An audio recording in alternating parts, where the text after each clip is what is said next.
Hey, everybody. Welcome to our very first podcast.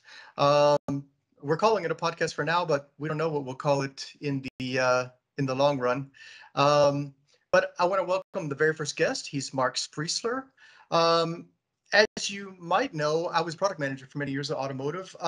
Marc took over almost 1 year exactly, isn't it, Marc? Yep, that's right. Yeah. So how's it going? How are you finding the job? Well, it's interesting. Sometimes challenging, but also a lot of different works to do. So it's really good. I like it. Yeah, I think it's the best job in the company. Um, so the reason that we wanted to talk today is we wanted to talk about the new UCS 200N. What are we calling it? The dot two and the dot three, right? Yeah, that's right. And that comes in different currents, right? It's 25, 50. No, Fill in the rest. 50 amps, 100 amps, 150, and 200 amps. And you would choose that based on your DUT's consumption, right? Or your right.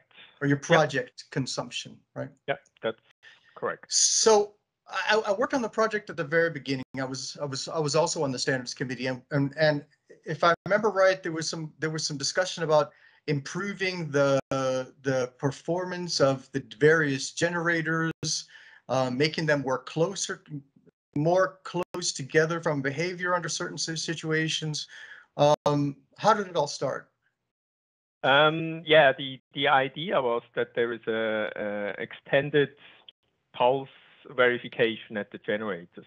So at the moment, it's not considered to have battery voltage applied if you do a loaded pulse verification. Right, yeah, so right. The loaded pulse verification is always without battery voltage. That's how it's defined in the ISO standards.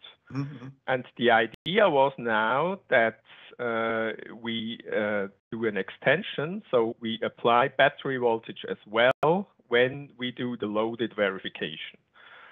But such a condition comes with some challenges for the generator. So there were some engineering works required, and that's how it actually started. Yeah, I remember like you had cases where so I have to do this backward camera.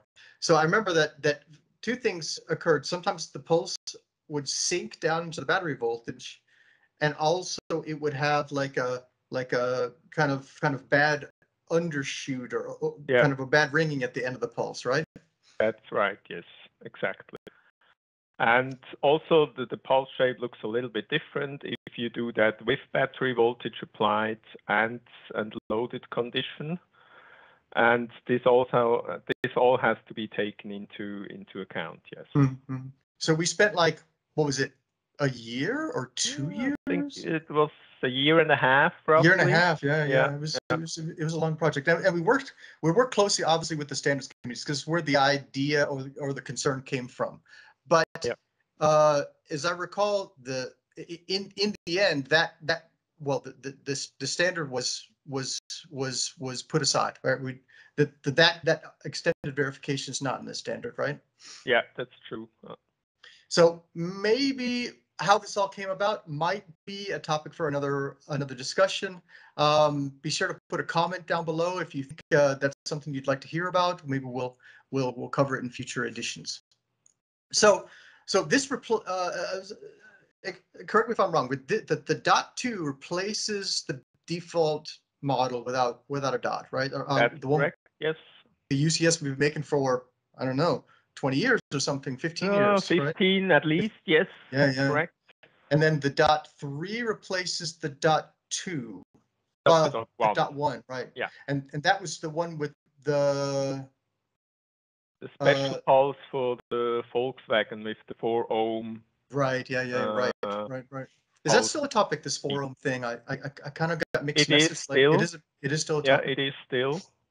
So if you're working closely with Volkswagen, you should go with the dot three, or depending on, you should. Okay. So the difference is that you have the Volkswagen pulses built in.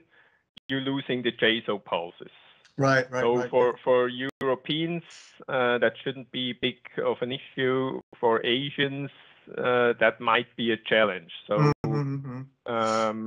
but we just couldn't make it to have both of these pulses built inside. Right. So these are available. If I remember your announcement, these are available now, right? Yep. From 1st of February, they are ready to order. And one of the things from the standards committee we were concerned about is when we were still planning on working that extended verification into the standard, which of course has fallen away now, was upgrades. Yep. Right. True. So what about upgrades? Are we planning to offer upgrades now? Yes. So that's the intention to offer upgrades to our customers. It's still in process, so it's not finished yet, but I expect to have the upgrade sets available by end of the first quarter 22. Okay. So then I would presume that if you like these changes, if you like if you like to be up to date and in line with the intent of the standards writers, if not the actual standard, then I presume you would contact your local sales and service organization to ask about when those upgrades are, when you're ready to upgrade. Yeah, that's true. Yeah, absolutely. Okay. Big changes and a little bit of drama behind it, but stay tuned. Maybe we'll do another podcast on that. Yeah, so it's exciting to hear that. We're updating the UCS, and but really, it's just it's the end of a long chain of something like 20 years of development, isn't it? Yeah, that's true. So the UCS 200 series is at least for 15 years on the market, and of course, the engineering of it has started earlier. Yeah. Okay, Marc, I want to thank you very much for being on the very first podcast. We're constantly working new ways of communicating, especially at these troubling times. And thanks a lot, Marc. Thanks for having me.